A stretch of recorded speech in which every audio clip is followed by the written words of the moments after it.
I'm Joanne Allenbaugh with Pig Health Today, and with me is Dr. Clayton Johnson, who is with Carthage Veterinary Services in Carthage, Illinois. Thanks so much for joining us. Thanks for having me, Joanne. Well, biosecurity is on the top of everyone's minds right now with the threat of African swine fever.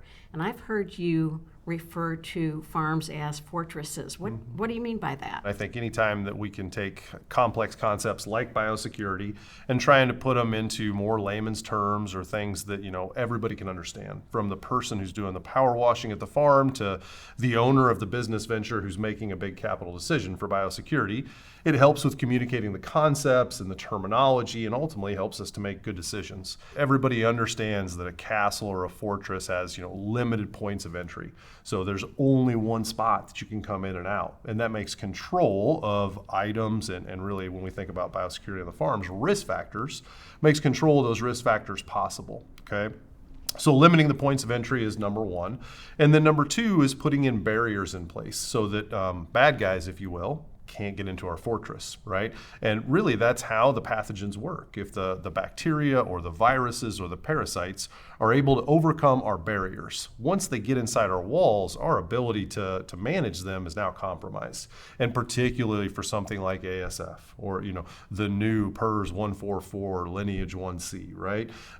We're scared to death of those things because once they get inside our walls, we don't really have a good ability to contain them. And we can't build 40-foot high stone walls around our farms like we can a fortress. But we can limit the entry areas and we can define specific plans for how we're going to deploy our resources, just like in our fortress, right? We deploy our soldiers. We put them at certain areas where they can shoot down the enemy. Well, that's the same thing we're generally doing with biosecurity, right? We're deploying our disinfection capabilities, no matter what that is, chemical disinfection or other, and we're putting those at the limited points of entry with specific assignments for how to use them based on that risk factor that's coming into the farm. Well, you'd mentioned chemical disinfectants. What other kind of sanitation steps should producers be taking? I think it's important that we have redundant programs, okay? So that means that we've got kind of a belt and suspenders approach. The chemical disinfectants for most of the pathogens of concern are going to be very effective, as long as that item is perfectly clean and disinfected completely, right? The right contact time, the right dilution, and all those sorts of things. Whether that's my job or your job or anybody else's, we're gonna make a mistake sometimes, right? And that's where the belt and suspenders approach can come in, right? You've got a backup plan, and each of the plans independently should work. So the other things we think about, Joanne, are time and temperature, all right? Whether that's downtime on people coming in or downtime on feed ingredients that you may use that you think are high risk, or maybe a temperature like with our drying systems for our trucks that we use, our trailers that we use. You can also manipulate pH. Viruses are typically susceptible to really low pH, really high pH, and we can come up with pathogen-specific programs to say, okay, if we can alter the environment, the pH, we can improve our ability to disinfect that way. The last thing that I would highlight is ultraviolet light. Whether that's the ultraviolet light that we can take advantage of outside in the summertime with our trailers, or the ultraviolet light that we may have installed in UV chambers as we come in and out of our farms. Do you have some specific tips for producers who want to build a biosecurity plan? Biosecurity is an insurance investment. Just make sure you have a similar level of investment across your risk factors, because I hate to see a producer that spent $1 million on air filtration or new trucks or some sort of technology only to have the outbreak rate not change, because the virus doesn't care how it comes in the farm. So don't lock all the doors, but leave one open, okay? If you're going to invest in it, make consistent levels of investment. It sounds like you're trying to develop a type of culture on farms, or producers need to develop a type of biosecurity culture on their farms. Yeah, and I would tell you that I think you can describe that culture, Joanne, with accountability.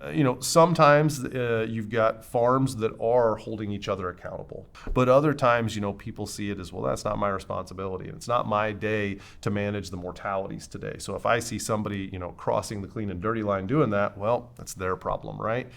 On the farm, it's our problem. So if the rendering truck driver is doing something wrong, or the cull sow truck driver is doing something wrong, we got to create that culture of accountability, because there's nobody who's coming to help the farm manage through all the mortality and abortions and all the challenging things that happen with a disease outbreak. Is there anything that we've missed or that you'd like to add on this topic of biosecurity? I want to leave you with some hope and some optimism. We have all the tools and technologies we need to prevent disease transmission, not only into our country, but from farm to farm. Okay, we absolutely can prevent disease, and where we have disease, we absolutely know how to eliminate it. So there is hope, but it's not easy to do. This is a long-term process. It's a never-ending battle. ASF, even if we push it back into Africa, right? Take back all these countries we've lost over the last decade, 15 years. There'll be another ASF, right? There'll be another PERS 144 lineage 1C. The enemy will continue to come at us from different fronts. Our investment in biosecurity should yield good returns in time against other pathogens as well. So the fight is worth fighting, and you can be successful.